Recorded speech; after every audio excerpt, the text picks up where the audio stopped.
Amidst sun-gilded seashore, salt-washed breeze, and the occasional cacophony of seagulls, a weathered old man drags an equally old and worn dory up and onto a lonely rock in the middle of the cove.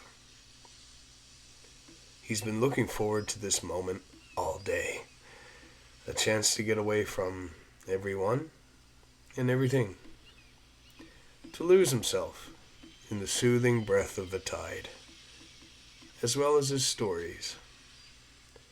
These are stories from the rock.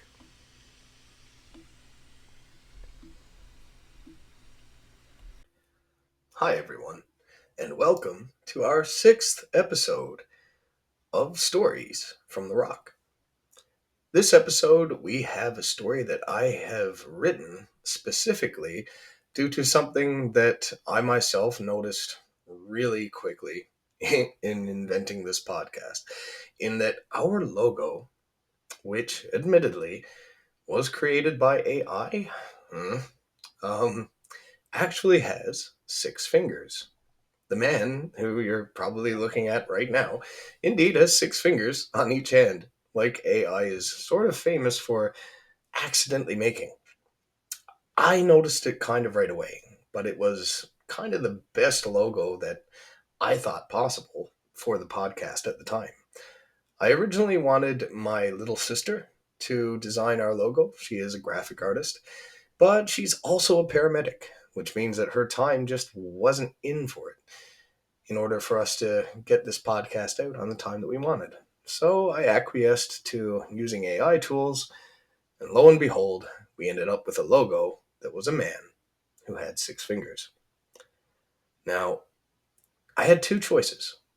I could either redesign the logo, try to trim it out, beg my little sister for help in her already overwhelmingly busy schedule, or I could own it.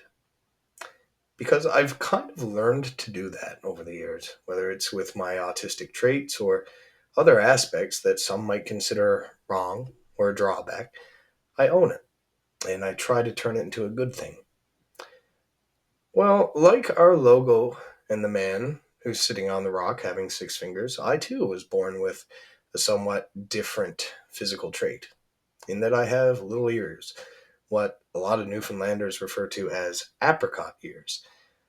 And I've learned to kind of live with those as well, and to even see them as a good thing, a positive physical trait rather than a negative one, as a lot of kids liked to frame it as, with me growing up. And I thought, how can I own the logo in the same way? And it dawned on me, I'm a writer.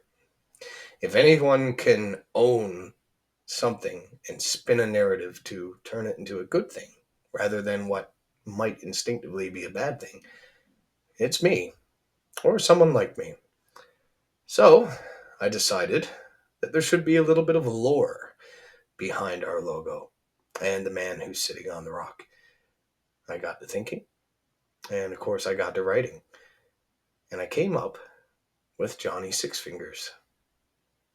It's a story that is really in 2 parts, but I might be able to end it with the story I'm about to narrate for you now. It depends on how it goes, and how well received it is, and maybe whether or not my audience wants the story to continue. So, tentatively, I'm going to call this part 1 of Johnny 6 Fingers, but it might end up being a standalone. If I'm going to edit anything, it's editing the part 1 of the title, if people don't want me to continue the story. And I kind of left it a little bit open-ended so that the story could end where it ends, or continue. It all depends on what my audience has to say. And so let's dive in to Johnny 6 Fingers by T.C. Bursey.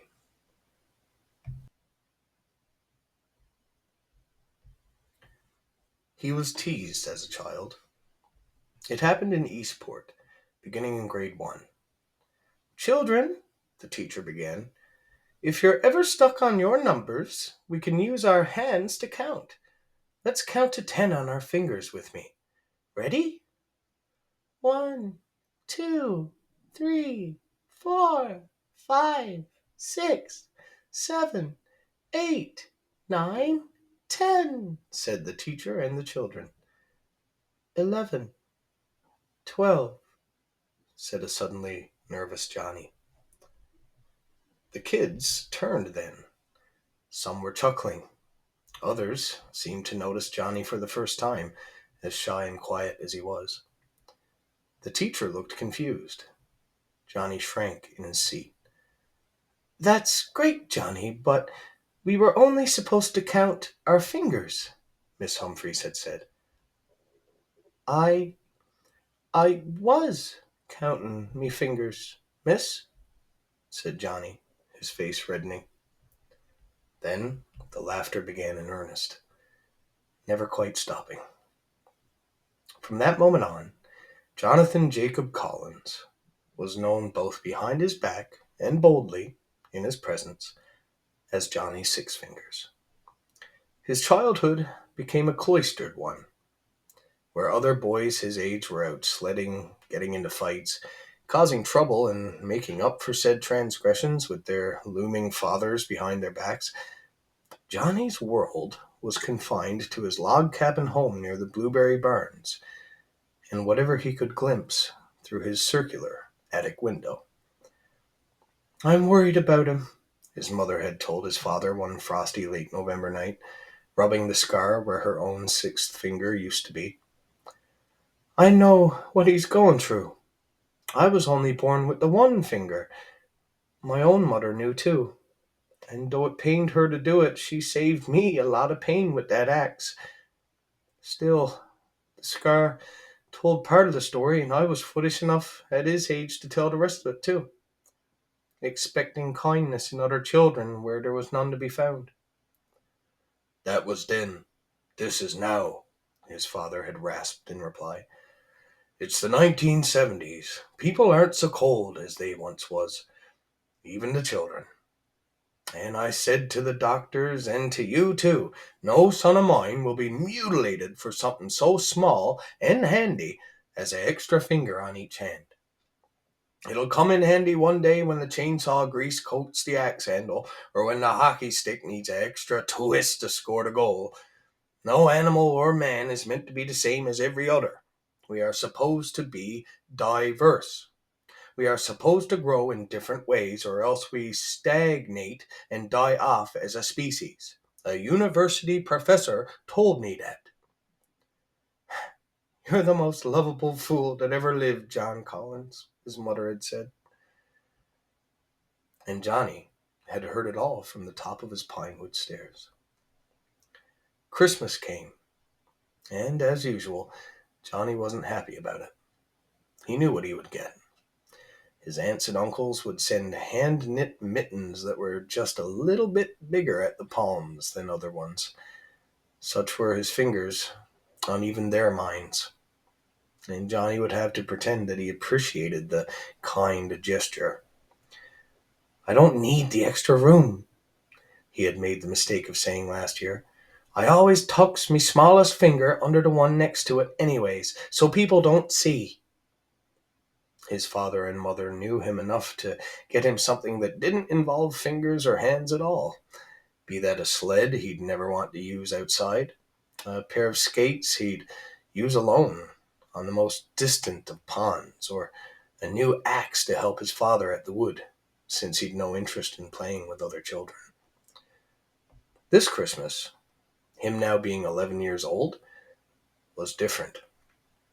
That morning, Johnny could see what it was before he even unwrapped it, so hard was it to disguise with wrapping paper.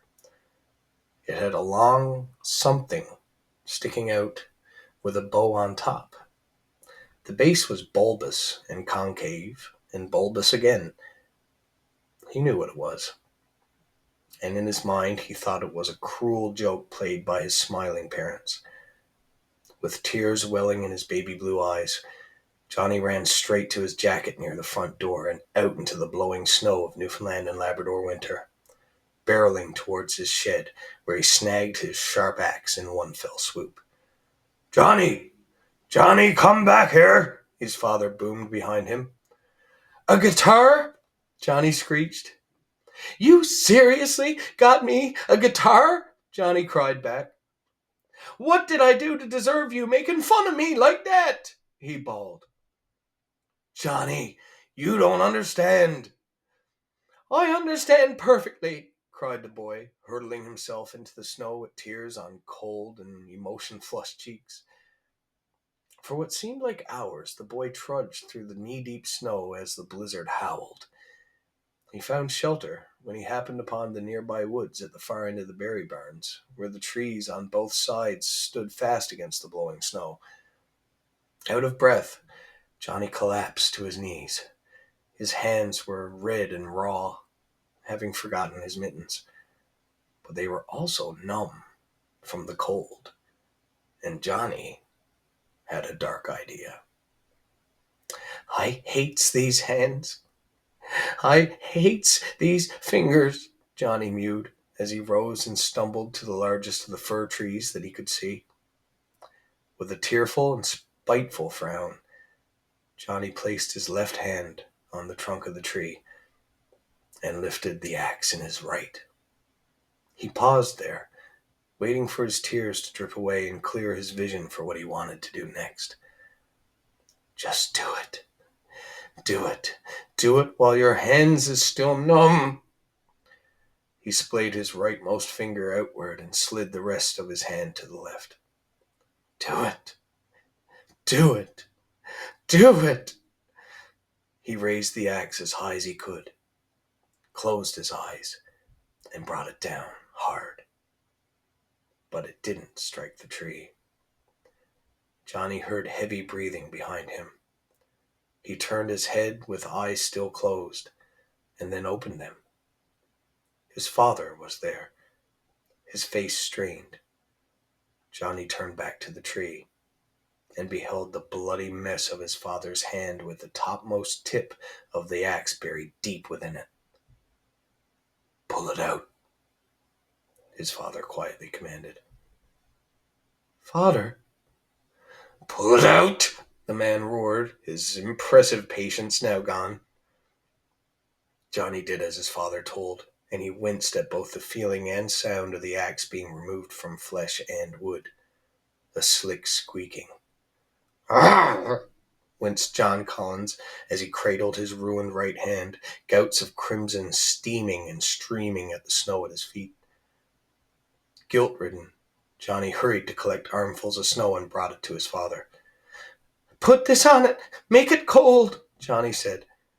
The look in his father's eyes could have stared down a bull moose, but he said nothing, gently placing his wounded hand into the pile of snow in Johnny's arms and letting Johnny, ever so tenderly, almost in sheer terror, place more snow on top of the hot gash.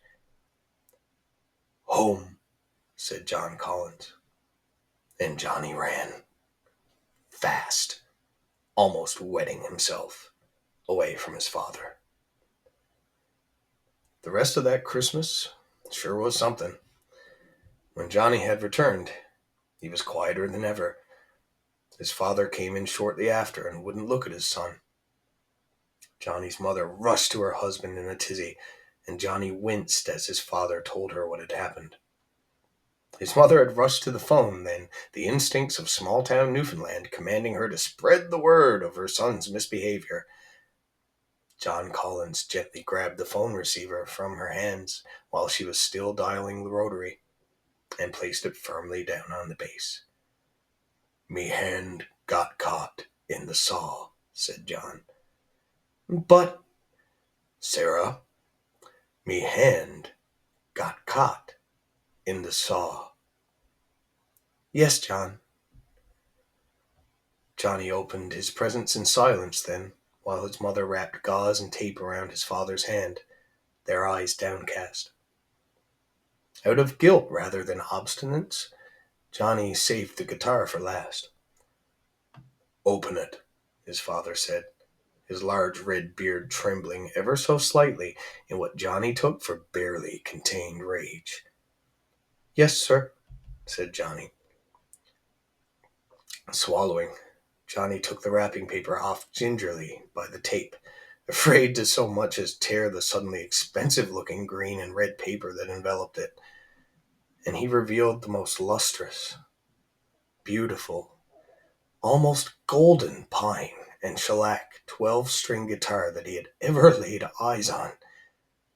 Tears burned their way to the moorings of his eyes, and he turned to face his father, his bottom lip quivering as John Collins's beard had. I saved up every spare penny. I sold scrap metal. I pawned me mother's ring. Dad. Sir. Yes, sir. I drove to Gander on company time. I scouted every store.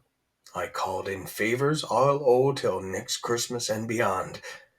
I am the best father a stun boy like me could ever hope for, Johnny cried, breaking down and almost crawling to his father. He wrapped his arms around his waist and cried there then, and his father's good left hand stroked his hair. You're going to practice every day after school. Yes, sir. You're going to learn music on your spare time, too. Yes, sir. And for once, you're going to see them fingers you got as just so good a gift as that guitar is, said John Collins, his voice betraying his own emotions, welling to the surface. Or so help me God, I'll take you out into the woods right now and we can finish what you started. Because my heart can't stand to see it, Johnny. I can't stand to see my boy curse himself when I loves him so much as I do. And so Johnny practiced every day, sometimes well into the night. In the months and years that followed, Johnny learned to read music. He learned every chord he could play, and not only found that some chords that were supposed to be hard could be played much easier by him and his extra digits, but that he could play chords that were impossible to achieve in transition for other guitarists, including even Johnny's mentors. He expanded to not just the 12-string guitar, but other guitars with yearly Christmas presents of 6 strings, Gibsons, Les Pauls, amplifiers, and on his 16th birthday, a microphone. For as quiet as Johnny Sixfingers was, he came to learn that his voice wasn't half so bad as he thought it was. And then there came the Summer Blueberry Festival in Glenwood. And emboldened by a fresh rush of teenage hormones, the 17-year-old Johnny asked if he could play on stage. No, boy, booked solid, the event coordinator for the town had told him. But that night, one of the older performers had a run-in with John Collins at the Glenwood bar, and had 2 of his fingers broke. You can go on stage now, Johnny, his father had told him while his mother bandaged his swollen eye and busted knuckles. At the festival, the pavilions, the beer tents, all were packed tightly with heads and shoulders and drinks held aloft as band after band, singer after singer, took to the stage to make merry. Everyone from every town for 100 kilometers in all directions gathered in one field. Johnny was nervous as he sat tuning his 12-string guitar behind the stage, his old anxieties coming back to him. No, don't think of that, he said to himself, tucking his 6 fingers from each side of his hand, letting them loose like unfurled wings. Next up, the old announcer said, barely able to stand for how drunk he appeared, we have our final performer of the night. He's a young man who some of you may know from the barns near Eastport. I present to you, very good, I suppose, Johnny Sixfingers. Whew. Here we go. Johnny swallowed a lump in his throat and took to center stage, sitting on a low wooden chair with microphones dangling around like pointed Roman spears. Someone in the crowd laughed, then another, until a gaggle of them were cawing like crows at the sight of carrion. Johnny what? One woman bawled out. Sure, that's actually Johnny Sixfingers from school. Yes, boy, I'm sure now he can play a friggin' 12-string guitar. My arse can play a better tune. And it seemed the entire festival laughed at that. Johnny thought that he should have been made sad, or mad, or some kind of bad feeling, at least. But somehow, the laughter made him smile. He held up a hand and splayed each of his fingers out with a cocky grin, leaning into the microphone. Hi there, I'm Johnny Sixfingers, and this is what my hands can play. And play they did. First, the G chord that he let hang, then the A, savoring the echo. And what followed was an explosive symphony of sound that one would swear came from a whole band of guitarists rather than the one. It was reminiscent of Eric Clapton, but also Johnny Cash, Charlie Pride, and at times even Jimi Hendrix. He played, and he played, and he played, and the song wasn't even close to half over when he leaned into the microphone and sang. Oh, there once was a man with a big red beard who even the biggest and toughest feared. His name it rhymed with pollen and lawn. When he got on the lambs, his patience was gone. His stance was wide, feet far apart. His arms were big just like his heart. He could knock you down with a single fart, but he'd just as likely sing. Red John, when he got on the liquor his mind was gone, and he'd take no shit from you nor me, but he'd still wear a smile so happily. And the entire Blueberry Festival exploded in cheers. On and on Johnny Sixfingers played. He sang. He smiled a cocky half smile that for reasons unknown to Johnny made the girls his age shriek a little bit in the front row. And the audience joined in his song once the chorus of Red John had become known enough to do so. After 5 whole minutes, and with a final strum of a near impossible C chord, Johnny stood, opened his fingers wide with a wave, and took a bow. The applause that followed was near deafening, laced with whoops and hollers and whistles that split the night in twain. To say that Johnny Sixfingers lost his virginity that night would be an understatement. And when he returned home the next morning, covered in various shades of lipstick, smelling of beer and wobbling at the knees from secrets best kept as quiet as Johnny was, his mother had cried and cried, while his father laughed and laughed. He needed his father's help to climb his pinewood staircase to his room, where his father poured him into bed like a jug of milk. Dad, said Johnny Sixfingers through his drunken blur and the fuzz of a barely sprouted red beard. Yes, my boy, said Red John. Thank, Johnny. Bucket. What? Oh, Sir, bring the bucket. Johnny's gonna. Well, for the love of Queen Mary on that jumpin' blueberry festival here this morning, Sarah screeched as she brought the plastic red and white salt beef bucket from their bathroom, a yellow Sobeys bag inside ready to catch the sin of the prior night. Once relieved, Johnny and his father laughed and laughed and laughed while his mother fretted and yelled at them both for doing so. Father, thank you, Johnny said, once he had finally laid himself down sensibly. John Collins sat at the edge of Johnny's bed and blinked away tears, screwing up his wide mouth and grunting. Oh, go on, me son. Go on, was all he said in reply, before clasping a firm, jostling hand on Johnny's foot, as if shaking the hand of a man he respected. And Johnny slept. He was under for a full day and up very early the next morning. He woke up while his mother and father were still snoring away in bed, waltzed to his fridge, hungry beyond anything he'd ever known before, and made himself a sandwich of potted meat and butter. When he sat to the table of clear plastic over pure white lace, he noticed something.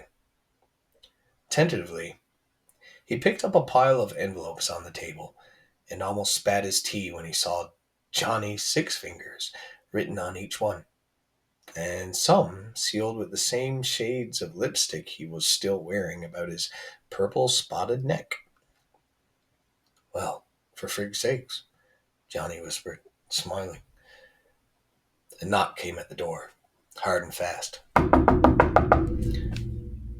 For the love of Lipton tea, it's 6 o'clock in the friggin' Monday morning, John Collins boomed from upstairs. I'm up, Dad. I'll grab that, Johnny called out. Chugging his tea, Johnny strode to his old-fashioned thumb-hatch storm door and opened it. Well, I'll be, chittered the short man with an American accent. Well, I'll be Johnny Sixfingers in the flesh. Put her there, old top. Put her right there in my hands. And oh, lordy, 6 fingers indeed. And what strong fingers they are. But I should introduce myself. Slow Eddie's the name, and music management is my game. And I play that game as well as you play the guitar, Johnny. I'll tell you that for free. And your mother and father, they home? I just flew in from Tennessee, you see, and the flight to Gander was as harrowing and as riding a full uncastrated bull on a Texas Friday. I'll tell you what. Johnny was stunned. Okay. Dad? Johnny, I'm going to level with you. My associate in Gander sent me a videotape of your performance on your local strawberry festival. Blueberry festival. Whatever festival. And boy, the whole office just about lost their mulligans about the whole thing. And that hook. What a hook. Johnny Sixfingers, let me tell you. Johnny, we are worth seeing dollar signs. Not yellow dollar signs like you have here up north. That's a $2 bill. But green dollars, American dollars, Johnny. Presidents rather than premiers. The Queen and the Prime Minister. Whatever. I'm trying to tell you, Johnny, you're going to make it big. I can see it plain as day. Your name in lights, glowing up like a radio on-air sign, and that's the best sign you'll ever see, Johnny. And the radio is where we're going to first. He's going nowhere with you, Yank, Red John said, as he pressed his wide knuckles to Slow Eddie's chest and sent him flying backwards. Dad! John Collins slammed the storm door and glowered at his son. Trust me, Johnny, no good can come from fast-talking Yankees like him. Dad, be reasonable, boy. Say there, chums, I got a card here, and I'm just gonna slide it under this here well-built door, all right? My hotel number in Gander is right on there. I hope to hear back from you soon. That's Red John, ain't it? Boy, howdy, said Slow Eddie, as he nearly ran to his car from the view Johnny had from his mother's lace curtains. Not fit, boy, not fit. Johnny. I'm taking this card, Johnny told his father with a pout. Take it then, John Collins said. But if you goes calling that number from this house, you better be ready to pack up and go. Yeah, we'll see, Johnny snipped. Now, what's all this about? Sarah Collins inquired, bleary-eyed and disheveled, her hair in rollers. Never mind that, said John Collins. Let the boy have a few days to let the excitement of Saturday roll off his back like water off a duck. He'll come to his senses to once. Johnny opened his mouth to speak, but the look in his father's piercing blue eyes set his jaw snapping shut again. John nodded. Just a few days, Johnny. That's all I ask.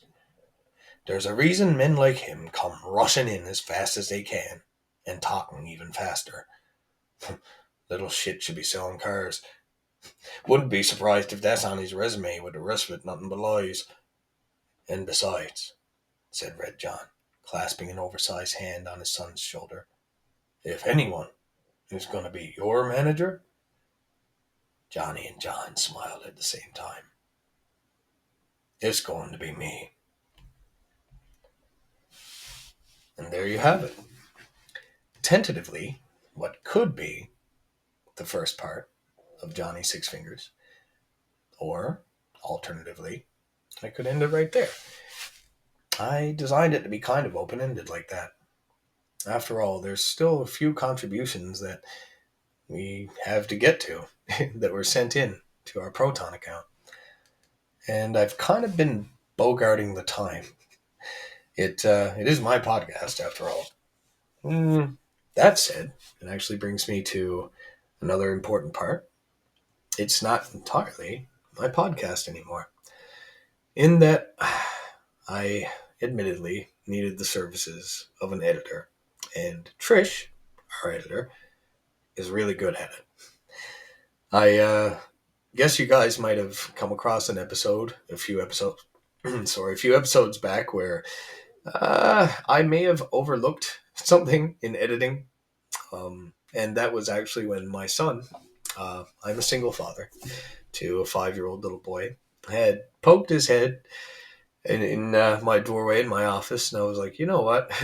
Doot, doot, doot, doot, doot, doot. It's our little greeting, and it ended up getting accidentally added into the episode. As much as I like to do things on my own and prefer to work alone, most writers do. Sometimes an extra pair of eyes and ears might be a good thing. And so I asked Trish if she'd like to help. She's really into this kind of stuff, and yeah, she's all for it. She didn't even want to really be, I guess you could say, included in the credit aspect of things, but I think that wouldn't be too fair. So yeah, it's a team of two as of right now, and that's probably a good thing. Likewise, we've tried to expand our platform a little bit, or we will in the coming days, and we have our eyes on a lot of really great writers who are somewhat eager to contribute to this podcast. So I might not be bogarting anybody's time all that much anytime soon. As always, thanks for listening. And if you'd like to hear more about Johnny Sixfingers, our mascot, for this podcast that we decided to own by giving him a little bit of lore in the background, well, just let us know. Give us a comment on our Facebook page or under any of the platforms in the comment section, be that YouTube, Spotify, have at her. And if you want to hear more about Johnny Sixfingers, that's the best place to tell us. Thanks for listening again. Join us next Friday for more stories from the Rock.